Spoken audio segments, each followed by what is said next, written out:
Hello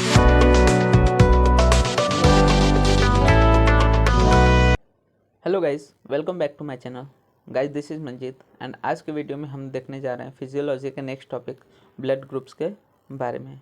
इसमें introduction की बात करें तो जब हम देखते हैं कि अगर दो इंडिविजुअल मतलब दो अलग अलग पर्सन का ब्लड मिक्स किया जाता है तो कभी कभी वहाँ पे क्लम्पिंग्स मतलब अग्लूटिनेशन देखने को मिलता है। लेकिन ये जो क्लम्पिंग रहता है हमेशा नहीं देखने को मिलता, कुछ केसेस में देखने को मिलता है। तो यहाँ पे जो क्लम्पिंग होता है वो बेसिकली इम्यूनोलॉजिकल जो रिएक्शंस होते हैं उसकी वजह से होता है। लेकिन इसकी बारे में ये कोई जानकारी नहीं थी कि ये क्यों हो रहा था। तो ये तब तक नहीं पता चला जब तक कि जो कार्ल लैंडस्टेनर थे उन्होंने ब्लड ग्रुप की डिस्कवरी की थी इन 1901 में। जो कार्ल लैंडस्टेनर थे वो एक ऑस्ट्रियन साइंटिस्ट थे। उन्हें नोबेल प्राइज से नवाजा गया in 1930 for this discovery of the blood groups. Karl Landsteiner है, उन्होंने एबीओ ब्लड ग्रुप्स के बारे में बताया था। यहाँ पे वो बोलते हैं कि जो डिटर्मिनेशन होता है एबीओ ब्लड ग्रुप का वो बेसिकली डिपेंड रहता है कि इम्यूनोलॉजिकल रिएक्शन हो रहा है कि नहीं between the antigen and the antibodies. तो एंटीजन और एंटीबॉडी के इम्यूनोलॉजिकल रिएक्शन पे हम लोग बेसिकली एबीओ ब्लड ग्रुप को डिटरमाइन करते हैं। यहाँ पे जो लैंडस्टेनर थे उन्होंने दो एंटीजेंस फाइंड किए थे on the surface of the RBC, जिनको उन्होंने नेमिंग दिया था A antigen and the B antigen, जो कि सरफेस ऑफ द आरबीसी पे प्रेजेंट थे। अब इन एंटीजन्स को उन्होंने एग्लूटिनोजेंस कहा था क्योंकि ये क्या कर रहे थे, अग्लूटिनेशन ऑफ द आरबीसीज कॉज कर रहे थे इम्यूनोलॉजिकल रिएक्शन के थ्रू। इन्होंने यहाँ पे एक और चीज़ नोटिस किया कि करस्पॉन्डिंग एंटीजेंस या फिर जो अग्लूटिनेंस थे उनको भी इन्होंने नोटिस किया और उनको उन्होंने नाम दिया एंटी या फिर अल्फ़ा एंटीबॉडी, एंटी बी या फिर बीटा एंटीबॉडी। इस तरह से जो एग्लूटिनेंस उन्होंने नोटिस किया उसको नेमिंग प्रोवाइड किए। लेकिन बेसिकली यहाँ पे क्या बताया गया कि जो पार्टिकुलर एंटी एग्लूटिनोजेन थे और करस्पॉन्डिंग एग्लूटिनिन, ये दोनों क्या है एक साथ नहीं पाए जा सकते, क्योंकि जब भी एग्लूटिनोजेन और एग्लूटिनिन एक साथ रहते हैं तो वहाँ पे क्या होता है, क्लम्पिंग्स देखने को मिलते हैं। It causes the clumping of the blood.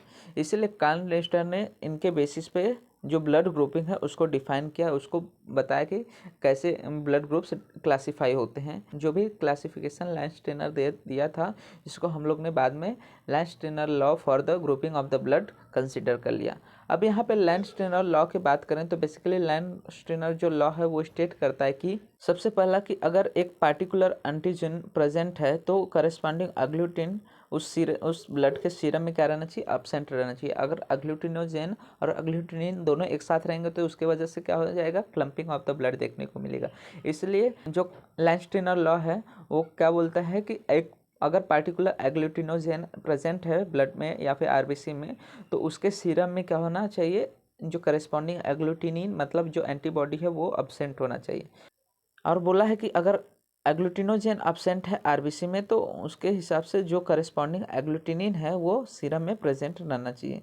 अब लेकिन बेसिकली यहाँ पे क्या देखा जाता है कि जो second part of the Landsteiner law है, मतलब जो सेकेंड लॉ उन्होंने बताया था वो बेसिकली फैक्ट तो है लेकिन वो क्या है, आरएच फैक्टर में एप्लीकेबल नहीं होता। तो हम बेसिकली बात करेंगे कि ब्लड ग्रुप सिस्टम किस तरह से स्टेबलाइज हुआ है। तो यहाँ पे बेसिकली अब तक more than 20 genetically determined blood group systems are known today. ठीक है, तो अब तक कितने 20 जेनेटिकली डिटरमाइंड ब्लड ग्रुप जाने जाते हैं। लेकिन जो लैंडस्टेनर ने डिस्कवर किया था उसको हम लोग एबीओ सिस्टम बोलते हैं, ABO system of the blood grouping and RH system बोलते हैं। तो कार्ल लैंडस्टेनर ने ABO system and the RH system की डिस्कवरी की थी। These two blood group systems are the most important ones that determine the blood transfusion. तो basically कभी भी ब्लड ट्रांसफ्यूजन कैरी आउट करना है तो उससे पहले एबीओ ब्लड ग्रुप या फिर आरएच सिस्टम का बेसिकली यूज़ किया जाता है to determine whether the blood groups are compatible with each other और नॉट।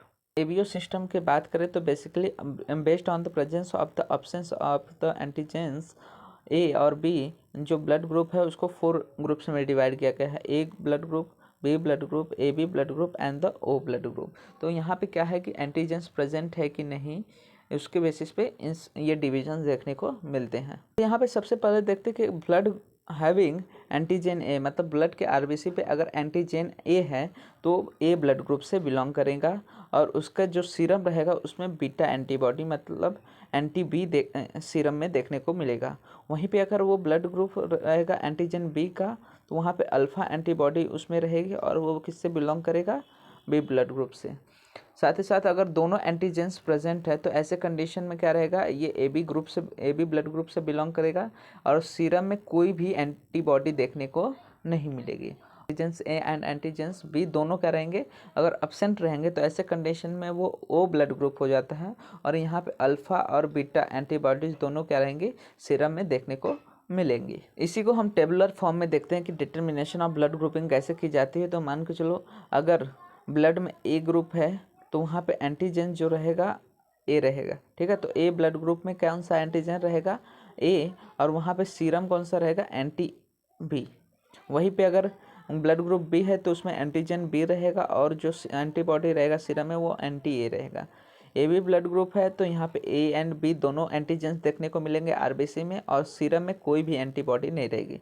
और अगर मान के चलो ओ ब्लड ग्रुप है तो वहाँ पे क्या रहेगा कि एंटीजेंस आरबीसी में नहीं रहेंगे लेकिन दोनों जो एंटीबॉडीज रहेंगे वो सीरम में देखने को मिलेंगे। तो इस तरह से basically based on the presence और absence of the antigens and the antibody जो एबीओ ब्लड ग्रुप सिस्टम है वो क्लासीफाई किया जाता है। नेक्स्ट हम बात करते हैं कि basically principle for the blood typing, मतलब एग्लूटिनेशन किन किन केसेस में देखने को मिलता है। तो blood typing is done on the basis of the agglutination, कि एग्लूटिनेशन हो रहा है कि नहीं हो रहा है उसके हिसाब से हम लोग ब्लड टाइपिंग देखते हैं। तो यहाँ पे बेसिकली एग्लूटेशन का मतलब क्या होता है कि agglutination means the collection of the separate particles like RBC into the clump और मासेस। तो जब क्लम्प और मासेस में separate particles of the blood देखने को मिलते हैं, आरबीसीज देखने को मिलते हैं तो उसको एग्लूटिनेशन बोलते हैं। यहाँ पे मान के चलो कि अगर सेम एग्लूटिनिन मतलब सेम एंटीबॉडी एंड एंटीजन क्या होंगे जिनको हम लोग आइसो एग्लूटिनिन बोलते हैं, वो अगर मिक्स हो रहे हैं तो ऐसे कंडीशन में क्या होता है, एग्लूटिनेशन देखने को मिलता है। मतलब कि अगर एग्लूटिनेशन कब होगा कि अगर ए एंटीजन मिक्स हो रहा है किसके साथ, एंटी ए के साथ, या फिर बी एंटीजन मिक्स हो रहा है एंटी बी के साथ। तो ऐसे केसेस में वहाँ पे एग्लूटिनेशन मतलब क्लम्पिंग देखने को मिलेगी। यहाँ पे हम एग्लूटिनेशन की बात करें basically determination of blood group की, तो यहाँ पे बेसिकली बताया गया कि यहाँ पे फर्स्ट इमेज में क्या देख रहे हैं कि जो एंटी ए है उसके साथ एग्लूटिनेशन देखने को मिला। मतलब यहाँ पे कौन सा ब्लड ग्रुप रहेगा, ब्लड ग्रुप ए।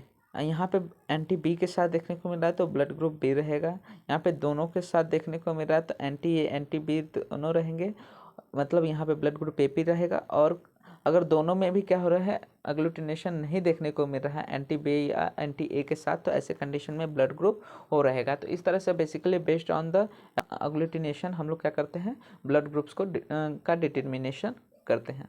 यहाँ पे कुछ टेबुलर फॉर्म में बताया गया है कि percentage of people having the different blood group, मतलब कितने परसेंट ऑफ पीपल्स में कौन कौन से ब्लड ग्रुप्स देखने को मिलते हैं। तो सबसे पहले इंडियंस पॉपुलेशन की बात करें तो ए ब्लड ग्रुप के 23% पॉपुलेशन है, बी ब्लड ग्रुप के 33, ए बी ब्लड ग्रुप के 7 और ओ ब्लड ग्रुप 37% देखने को मिलते हैं। सेम एशियंस में देखने को मिले तो एशियंस में ए ब्लड ग्रुप के 25%, बी ब्लड ग्रुप के 25%, ए बी ब्लड ग्रुप के 5% पॉपुलेशन है और 45% पॉपुलेशन है ओ ब्लड ग्रुप के। एंड यूरोपियंस में क्या रहता है, 42% of the A blood group, 9% of the B blood group, 3% of A B and maximum O blood group के 46% ऑफ द परसेंटेज देखने को मिलता है पॉपुलेशन में। नेक्स्ट हम बात करेंगे inheritance of the ABO blood group की, पेरेंट्स कैसे जो न्यू ऑफस्प्रिंग है उसमें ब्लड ग्रुप्स डिटर्मिनेशन होता है। तो मान लो इसके दो जीनोम्स देखने को मिलते हैं, ओ जीनोम रहेगा या फिर जो भी ब्लड ग्रुप रहेगा उसके जीनोम्स रहते हैं। तो यहाँ पे ओ जो होता है रिसेसिव जीनोम होता है, ठीक है। तो अगर पेरेंट्स से जीन आ रहे हैं ए के, तो यहाँ पे जो ऑफस्प्रिंग में ब्लड ग्रुप रहेगा वो ए रहेगा। अगर ए ओ रहेगा तो यहाँ पे ए हो जाए, तो ऐसे में जीनोटाइप ए या फिर ए ओ रहेगा तो हमें ए ब्लड ग्रुप देखने को मिलेगा। वहीं जीनोम बी या फिर बी ओ रहेगा तो हमें बी ब्लड ग्रुप देखने को मिलेगा। ए बी रहेगा तो ऐसे कंडीशन में A B blood group and O जो जीनोम रहेगा वो देखने को मिलेगा जीनोटाइप, तो हमें ओ ब्लड ग्रुप ऑप्शन में देखने को मिलेगा। तो ओ रिसेसिव होने के कारण यहाँ पे अगर ए ओ है या फिर बी ओ है तो हमें ए या फिर बी ब्लड ग्रुप्स देखने को मिलेंगे। अगर दोनों डोमिनेंट ए है तो ऐसे कंडीशन में हमें फिर भी ए ब्लड ग्रुप ही देखने को मिलेगा। ओ ब्लड ग्रुप तभी रहेगा जब दोनों रिसेसिव मतलब दोनों ओ जीनोटाइप रहेंगे, तो ऐसे कंडीशन में क्या होंगे, हमें ओ ब्लड ग्रुप देखने को मिलता है इन द ऑफस्प्रिंग। नेक्स्ट हम बात करेंगे कि ABO importance of ABO groups in the blood transfusion, मतलब हमें ब्लड ट्रांसफ्यूशन के समय एबीओ ब्लड ग्रुप्स जानना क्यों ज़रूरी है। तो बेसिकली ब्लड ट्रांसफ्यूजन में क्या होता है कि जो कंपैटिबल ब्लड ग्रुप्स रहते हैं उन्हें सिर्फ यूज़ करना चाहिए। अगर ऐसा ना करे तो फिर क्या होगा, क्लॉटिंग्स या फिर क्लम्पिंग देखने को मिल सकते हैं। तो यहाँ पे जो ब्लड प्रोवाइड करता है उसको डोनर बोलते हैं और जो रिसीव करता है उसको रेसिपिएंट बोलते हैं। तो जब भी क्या होता है कि ब्लड ट्रांसफ्यूजन होता है तो यहाँ पे एंटीजन डोनर्स का देखते हैं और एंटीबॉडी रेसिपिएंट का देखते हैं। ठीक है, तो यहाँ ये याद करने वाली चीज़ है कि जब भी क्या होता है ब्लड ट्रांसफ्यूजन होता है तो एंटीजन ऑफ द डोनर देखा जाता है और एंटीबॉडी ऑफ द रेसिपिएंट को कंसीडर किया जाता है। यहाँ पे जो एंटीबॉडी ऑफ द डोनर और एंटीजन ऑफ द रेसिपिएंट है उसको इग्नोर किया जाता है, उस पर ध्यान नहीं दिया जाता, लेकिन कंसीडर क्या किया जाता है कि जो डोनर है उसका एंटीजन कौन सा प्रेजेंट है और एंटीबॉडी कौन से प्रेजेंट है in case of the recipient. तो इस तरह से बेसिकली ब्लड ट्रांसफ्यूजन में हमें जो एबीओ ब्लड ग्रुप है उसका इंपॉर्टेंस देखने को मिलता है। नेक्स्ट देखा जाता है कि जो आरबीसी होता है ओ ग्रुप का, बेसिकली उनके पास कोई भी एंटीजेंस आरबीसी पे देखने को नहीं मिलता। तो ऐसे कंडीशन में वो किसी भी पेशेंट को दिया जाए वहाँ पे एग्लूटिनेशन देखने को नहीं मिलेगा। इसलिए ओ जो ब्लड ग्रुप है वो किसी को भी अपना ब्लड प्रोवाइड कर सकता है, इसीलिए इसको यूनिवर्सल डोनर माना जाता है। तो person with O blood group are considered as the universal donors.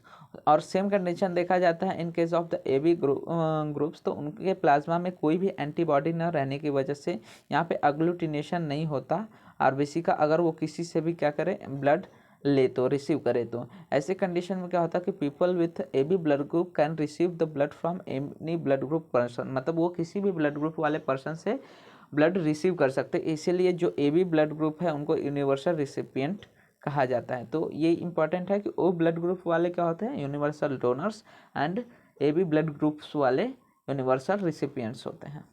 Next हम देखते हैं कि ब्लड ग्रुपिंग या ब्लड ट्रांसफ्यूजन में मैचिंग एंड क्रॉस मैचिंग क्या होता है। तो मैचिंग बेसिकली जो हम लैब में कैरी आउट करते हैं, तो यहाँ पे जो रेसिपिएंट का आरबीसी रहता है उसको टेस्ट मतलब जो एंटी ए एंटी बी है उसका यूज़ करके हम लोग उसके ब्लड ग्रुपिंग करते हैं, मैच करते हैं, तो वो मैचिंग हो जाता है। क्रॉस मैचिंग मतलब ब्लड ट्रांसफ्यूजन के समय जो रेसिपिएंट का सीरम रहता है और डोनर का आरबीसी रहता है उसको चेक किया जाता है, ताकि डोनर्स के आरबीसी के एंटीजन और रेसिपिएंट के सीरम में एंटीबॉडी कौन सा है उसको चेक करने के लिए। तो इस तरह से क्रॉस मैचिंग में बेसिकली हम सीरम और आरबीसी देखते हैं और मैचिंग में बेसिकली रेसिपिएंट का आरबीसी और टेस्ट सेरा देखते हैं। आरएच फैक्टर जो हम लोग ने शुरू में देखा था कि जो कार्ल लिंस्टेनर थे उन्होंने दो system ABO system and the RH system का डिस्कवरी किया था।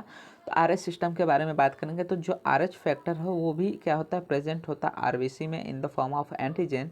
अब यहाँ पे ये एंटीजन बेसिकली कार्ल लिंस्टेनर और विनर ने डिस्कवर किया था। सबसे पहले इसको रेसस मंकी में देखा गया था, इसी कारण से इसका नाम आरएच फैक्टर रखा गया। अब यहाँ पे बेसिकली बताया गया है कि आरएच फैक्टर्स तो बहुत सारे हैं, लेकिन जो डी आरएच फैक्टर है मतलब जो डी एंटीजन है वो मोर पाया जाता है in case of the human beings. इसीलिए हम लोग ज़्यादातर करके डी जो आरएच फैक्टर है उसका ही स्टडी करते हैं। यहाँ पे बताया गया है कि जो person having the D antigens are called as the Rh positive, मतलब जिस पर्सन में भी क्या होता है आरएच फैक्टर का डी एंटीजन पाया जाता है उसे आरएच पॉजिटिव, और जिसमें डी एंटीजन नहीं रहता उसे आरएच निगेटिव बोला जाता है। लेकिन इंडिया का जो पॉपुलेशन है उसमें अबाउट 85% जो पीपल हैं वो बेसिकली आरएच पॉजिटिव है और 15% जो पॉपुलेशन है वो आरएच निगेटिव है। तो बेसिकली जो percentage of the Rh positive होता है वो ब्लैक पीपल में ज़्यादा देखने को मिलता है। जो ब्लैक पीपल है उसमें आरएच पॉजिटिवनेस ज़्यादा देखने को मिलता है as compared to the fair ones. Inheritance of the Rh antigen, तो बेसिकली जो रेसस फैक्टर होता है उसको डोमिनेंट फैक्टर माना गया है, इनहेरिटेड डोमिनेंट फैक्टर। यहाँ पे बोला गया कि इट में बी होमोजाइगस रेसस पॉजिटिव या फिर हेट्रोजाइगस रेसस पॉजिटिव। तो जो रेसस निगेटिव पर्सन रहते हैं उनमें अगर कंप्लीट अब्सेंस ऑफ डी रहता है, मतलब दोनों होमोजाइगस डी रहता है, तो ऐसे पर्सन में क्या होता है आरएच फैक्टर का अब्सेंस देखने को मिलता है, मतलब उसमें डी एंटीजेंस नहीं रहते, लेकिन एक भी डी फैक्टर रहा मतलब कैपिटल डी रहा या फिर डोमिनेंट डी रहा, तो ऐसे कंडीशन में क्या देखने को मिलता है कि वो आरएच पॉजिटिव रहता है। ओके, नेक्स्ट हम बात करते हैं कि complication of the mismatched blood transfusion, मतलब अगर मिसमैच्ड ब्लड ट्रांसफ्यूजन होगा तो ऐसे कंडीशन में क्या क्या कॉम्प्लिकेशन देखने को मिलता है। अगर कंसिडर किया जाए कि डोनर है जिसका ब्लड ग्रुप ए है, उसमें जो एंटीबॉडी रहेगी वो बीटा एंटीबॉडी रहेगी, वैसे रेसिपिएंट ब्लड ग्रुप बी के साथ है उसमें जो एंटीबॉडी रहेगी वो अल्फ़ा एंटीबॉडी रहेगी। तो यहाँ पे एंटीजन एंटीबॉडी क्या होगा, इम्यूनोग्लोबिन रिएक्शन होगा जिसके कारण एग्लूटिनेशन देखने को मिलेगा। अब एग्लूटिनेशन होने की वजह से बेसिकली यहाँ पे हिमोलाइसिस कंडीशन अकर होगी, जिसके कारण जो भी पेशेंट रहेगा, रिसिपिएंट पेशेंट रहेगा, उसमें जॉन्डिस कंडीशन, कार्डियक शॉक या फिर रेनल शट डाउन, ये सारे कंडीशन देखने को मिलेगा। नेक्स्ट हम बात करते हैं कुछ अदर ब्लड ग्रुप्स के। तो यहाँ पे सबसे पहले दिया गया MNS ब्लड ग्रुप। तो MNS ब्लड ग्रुप जो है वो डिसाइड किया जाता है या डिटरमाइन किया जाता है by the reaction with the anti-M, anti-N and anti-S जो रहते हैं उनके थ्रू। बेसिकली यहाँ पे जो ब्लड ग्रुप्स होते हैं रेयरली कोई ट्रबल कॉज करते हैं, जैसे कि हीमोलाइसिस हो गए ड्यूरिंग द ट्रांसफ्यूशन, मतलब इनसे उतना कोई प्रॉब्लम्स देखने को नहीं मिलता। और सम अदर ब्लड ग्रुप्स की बात करें तो उसमें आते हैं ओवरर्स group, Diego groups, Bombay group, Duffy group, Lutheran group, P group आते हैं, Kell group, I group, Kidd group और शटर एक्सी ग्रुप। ये कुछ अदर ब्लड ग्रुप्स है बेसिकली जो ह्यूमन बींग्स में देखने को मिलते हैं। तो यहाँ तक था हमारा ब्लड ग्रुप के बारे में। अगर आपको वीडियो अच्छा लगा तो वीडियो को लाइक कीजिए एंड चैनल को सब्सक्राइब कीजिए, जिससे आपको फर्दर वीडियो से रिलेटेड अपडेट्स मिलते रहें। साथ ही साथ आप हमारे टेलीग्राम और इंस्टाग्राम चैनल को भी फॉलो कर सकते हैं, वहाँ पे आपको वीडियो रिलेटेड अपडेट्स मिलते रहेंगे।